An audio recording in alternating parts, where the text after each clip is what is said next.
Uthmani copy of the Quran that was in their trust from the Ottomans. And that's a text that apparently has just disappeared. One of them was destroyed in a fire in Syria, I think in 1898. So, but I have read that. And some of them showed up in Sotheby's. Yes, it's the same. Yeah, some of them showed up for sale at Sotheby's, caused quite a scandal. When heaven is described as there being maidens and beautiful attendant youths, is this to be taken? Yes and no. Well, if it's now, don't you teach no, philosophy? Are you a teacher of philosophy? Yeah. That's Okay. So, because philosophers no answer. There's a type of paradox here. On the one hand, we don't say that it doesn't not mean that. On the other hand, we certainly don't say that it means like we understand here. Right? The paradise, according to the Muslim, it says the best description of it, according to Revelation, is "Mada ayn ra'at," what no eye has seen, and no ear has heard, and has never occurred to the human mind. So there's an idea that we really can't understand what it is, but we know that it is going to be the greatest experience of felicitousness. It's called Sa'ada. And one of the 13th century scholars actually said that the sexual pleasure was the highest physical pleasure that God has given the human being. Not the highest mental, because they believed it was higher. But it was the highest. And he actually said that this was to give the human being a taste, just for a moment, of a glimpse of the approximation of the delights of paradise. So the Muslims, I don't think, have ever been like prudish about those types of things. I mean, the Prophet was not a sensualist by any means. And people that say that are his character, because he was not. And he could certainly have been. And I don't think, even had he been, he would not have been faulted by his people. But he was not. His wives were elderly women. They were widows and orphans, with the exception of one. I have a statement that's not really a question, but you talked about the Torah and the Gospel being written and they're putting these mistakes in their purpose. There's a tradition among scribes of the Torah, which are always handwritten, to always have a mistake put into the Torah to show men's imperfection. It would be arrogant for a Hebrew scribe to ever try to say, this is perfect. There's only God who creates something perfect. Well, see, that's a really good, I'm glad you brought that up. I'm glad you brought that up. I think that's a really good point. Just a sin of arrogance. Because, see, the Muslims believe that the Quran is the divine word of God, and therefore they believe that to put a mistake in it would be of the greatest transgression. In other words, that it is a sacred trust. And in fact, the Quran says that we gave this trust, we offered this trust to the heavens, to the earth, and to the mountains, and they refused to bear it. But the human being bore it. Now it's interesting, because according to the Quran, the Jews and the Christians said, "Bimastahfilu," themselves of protecting their books, and they fell short. That's what the Quranic version is. But then it says about the Quran, because it's the final one, there would be no prophet after the prophet, to clarify that there were mistakes, it says that God alone has taken it upon God, the divine, to protect this book.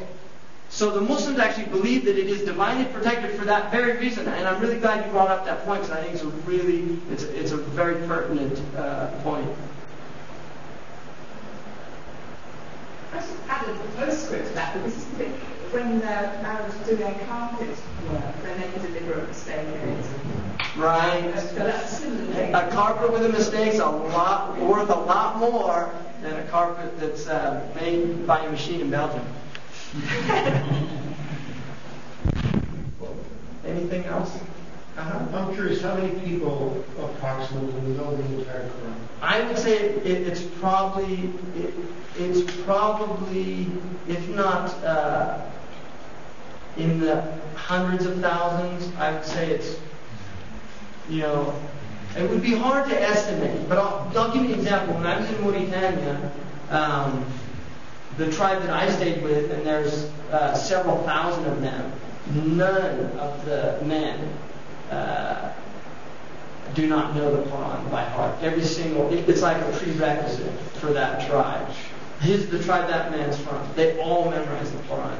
And the women, some of them memorize the entire Quran, most of them memorize at least like a third. So it's very, you could go, if you go to Mecca, it's very interesting. When you're at Mecca, there's 1 million people there. And I feel sorry for the imam, because he's got a microphone. If he makes a mistake, right?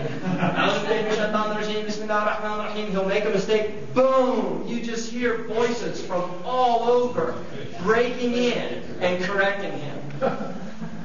From everywhere, really. And it's not encouraged to do that. You're supposed to give the imam a break and let him correct himself. But people are so overzealous. It's like a neat mistake of made a mistake, and it's an interesting phenomenon. And at my mosque where I pray, there's about 7 or 8 that are huffaz, which is in America. So that's a small number. But if you go to Pakistan, filled with people that memorize the Quran. West Africa, filled with people. Egypt, filled with people that memorize the Quran. Many in Syria, many women in Syria. There's been a recent phenomenon of women memorizing the Quran in Syria. Many women. Turkey. All over the Muslim world you have, and many of the best Quran reciters are not Arabs. Right? In fact, some of the best are Malaysian women. I'm sorry to fall back again. You keep doing this. But in the practical note, you see, I don't know the Quran by heart. When I'm working on my work, if I need to know something, I ring up the bookshop in London, and I just say to the girl on the desk, can you just have a shout, is there a Hafiz in the shop? And she would say, is anybody here who memorised the entire Quran? And the customer would say, yes, I know. They'll come to the phone and ask. Yeah, it's very common. It really is. It's very common. I mean, if you're in a mosque praying, you'll at least have 1 or 2 that memorize the entire Quran, and many that memorize large portions of it. And it is the book that has created literacy in the world. I mean, it's if you go to countries where they say that people are illiterate, the vast majority of people traditionally in the Muslim world could read and recite the Quran, and many could understand it, because Arabic was like the lingua franca. It was the Latin of the Muslim world. It's a sacerdottal language. You mentioned last night that your teacher that has memorized, it was like the 7th version of... There's 7 variants. Now, I'm glad you mentioned that. Because I forgot to mention that. There are 7 variants which are dialectical. In other words, some of the Arabs could not pronounce the Prophet's language. And so the Quran was revealed in different variants based on the different tribes. And they're all accepted. There's 7 of them.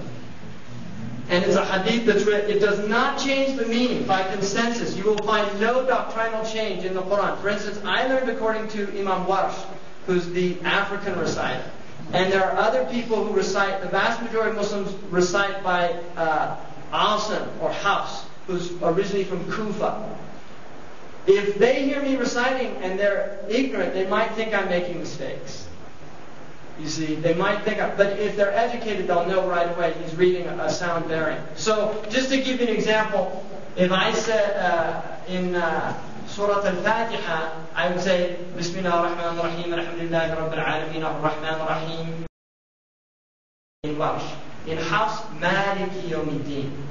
Now, Maliki means the possessor of the Day of Judgment.